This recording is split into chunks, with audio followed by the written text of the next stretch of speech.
Et maintenant les centrales nucléaires. Après le blocage des raffineries et des dépôts pétroliers, la CGT fait monter les enchères. Elle appelle désormais à la grève générale dans les 19 centrales du pays. Mardi, le personnel de la centrale de Nogent-sur-Seine a déjà voté le blocage du site pour protester contre le projet de loi El Khomri.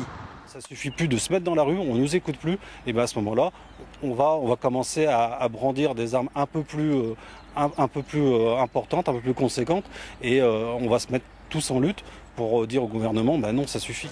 Le bras de fer avec le gouvernement est à son apogée.